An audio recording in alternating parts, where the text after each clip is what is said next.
Welcome to How To with EdPuzzle. Today I'm going to share with you how to get logged in and get started on the basics with EdPuzzle. EdPuzzle is one of the pieces of software that the district pays for the pro version for all teachers. So let's get started. You are going to go to edpuzzle.com and choose login. Obviously you're going to choose I am a teacher, and at this point you're going to choose sign in with Google. If at some point you made an EdPuzzle account with a different email address, you're going to need to use the district's email address to get your pro version. So you're going to go ahead and click sign in with Google. And it's going to ask you to type in your organization name, and this is how they know whether your district has paid for the pro version or not. So you're going to start typing Garfield RE2, and you'll scroll down, and it is called Garfield School District RE2. So you'll click continue, choose your grade level. So then you're going to click start teaching, and you'll be into EdPuzzle. Okay, so we're going to go over the menu choices here over on the left-hand side. It's going to log you in on the Discover tab, and this is a place where you can look amongst your community, your network, or you can go directly to YouTube. This is a new integration. They didn't used to have the YouTube integration, and this makes it a lot nicer to bring in YouTube videos. If you are in the community, you can do things like filter by subject, grade level, country, and source. You can go ahead and search through there and find videos that other people have created to use. Now, best practice for instructional videos is to create them yourself so that your kids can hear your voice and see your face. But I know that's not always 100% possible, and as you can see, there are lots of choices here. So you can do some searching here. Then we have the EdPuzzle's Original tab, and it is set up so that it is divided into different categories here. I'm going to choose holidays and events and to see what we have available. And I'm going to choose Election Day, and looks to be like EdPuzzle has created a video about Election Day. Now, I'm going to go back here and choose Science. Obviously, a lot more options here. Let's do Middle School Science.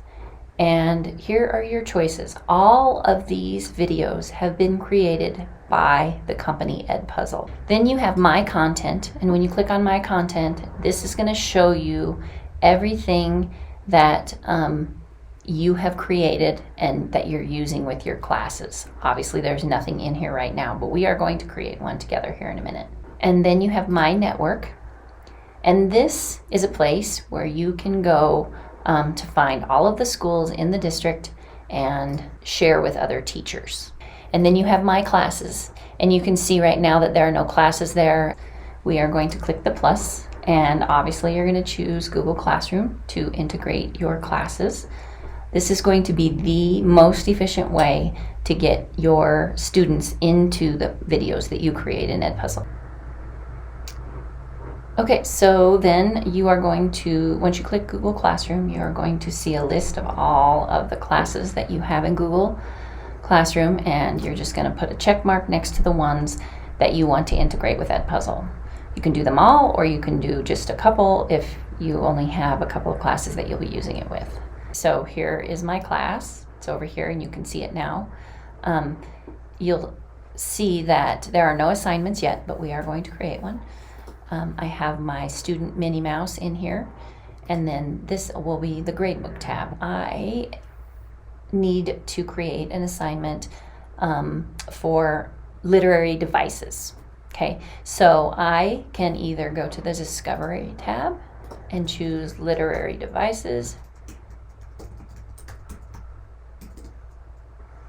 and search.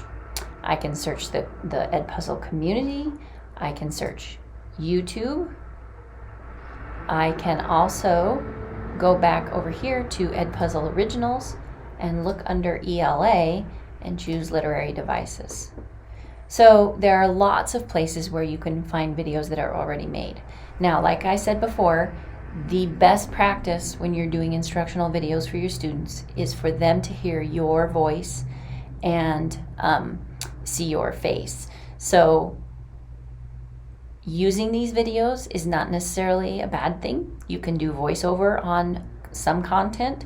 So if you found something that you think is really great and it has the information you need and you just want to add your voice in there, you can do that on some, not all.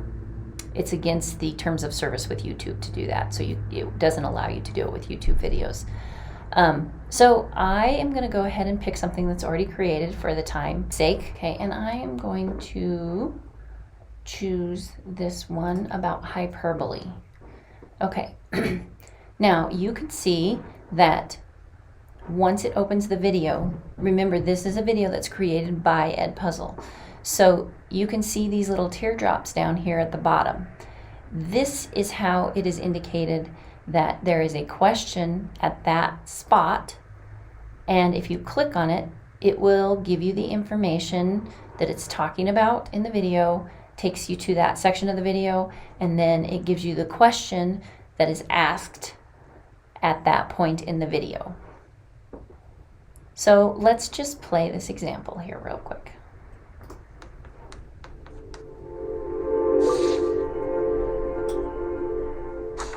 Ethan sighed as he lifted his heavy backpack onto the desk in his bedroom. It was only the first week of school, but he already had homework due in all of his classes. "This is going to take forever," he complained. An overwhelming amount of homework could make anyone feel this way. Of course, it wouldn't actually take Ethan the rest of his life. "This is going to take forever" is an example of hyperbole, an exaggeration that is not meant to be taken literally. "Gave love about 100 tries. Just running from the demons in your mind. Then I took yours and made them mine. I didn't notice because my love was blind." Which line is an example of hyperbole? So you can see that the video stopped at the point where the first teardrop was. We've watched 1 minute and 27 seconds. It stops at the point where there is the little teardrop on the timeline, and it asks the question over here. Which line is an example of hyperbole, which he stated, the person who created the video stated that. So we're going to come down here and we're going to say, gave love about 100 tries. Yep, that one is. I can go back and re-watch that section of the video if I need to. So this is what the students are seeing if they are using your video, and you're going to learn how to set all this up here.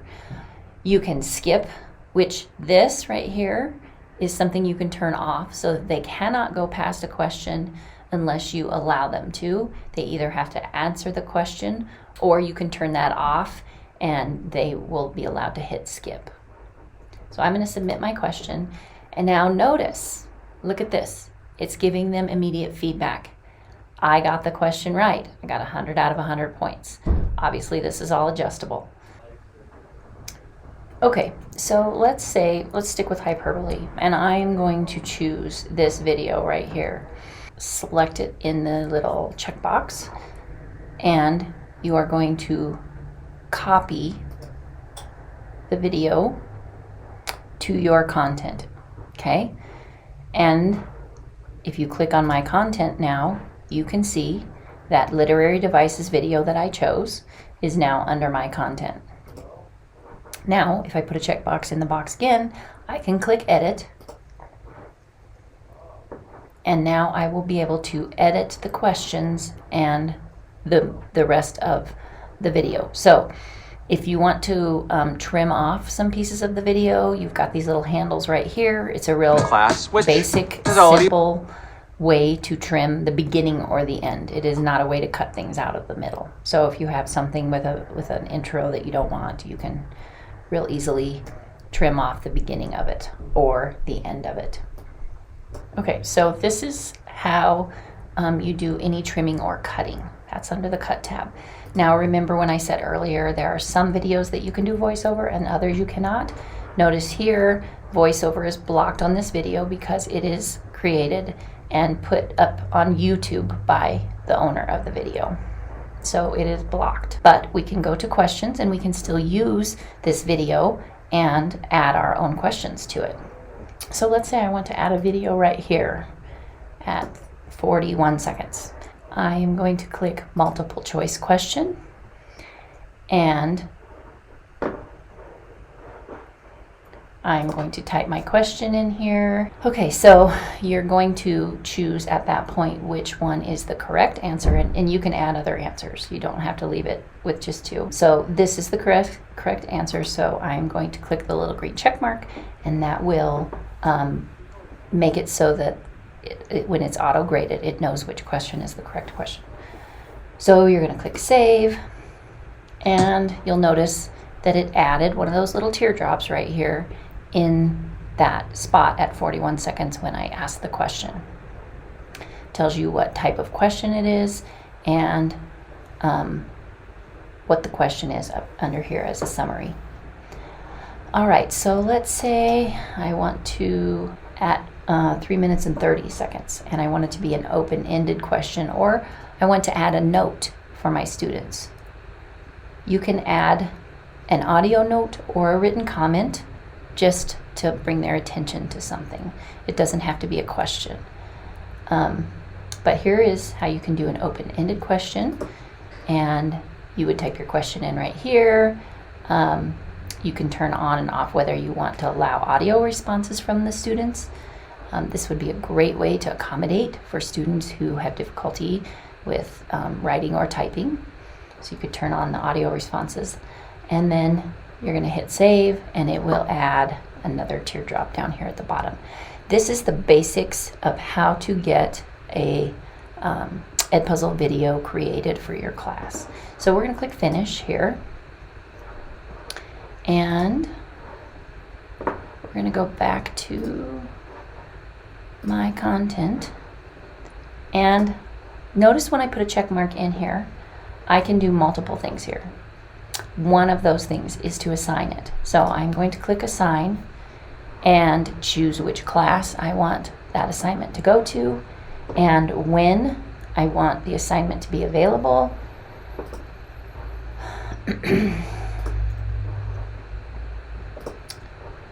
And here is where you choose whether you want the kids to be able to skip questions and not answer them.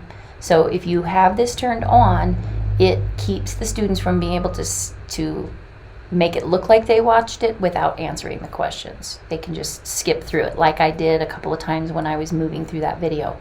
If you have Prevent Skipping turned on, it does not allow them to go past the questions without stopping to answer them.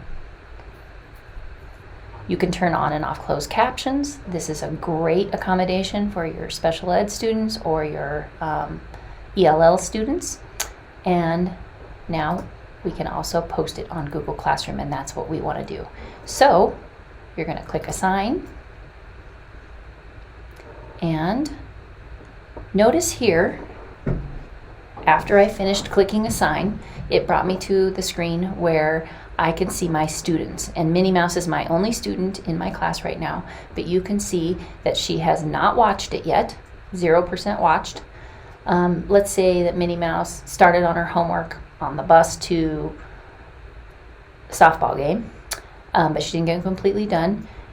You would see that she watched it 60% or however much she got done.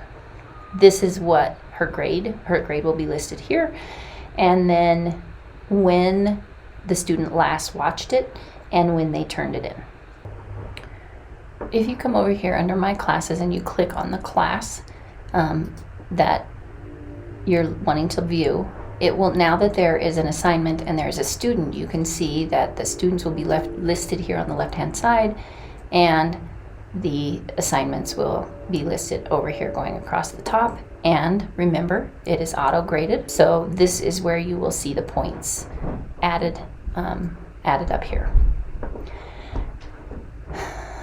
Let's click over here into Google Classroom, and I'm going to look under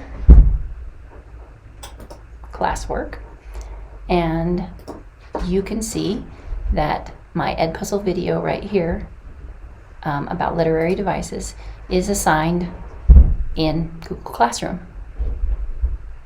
So that pretty much sums up the basics of working with EdPuzzle. let's give it a try.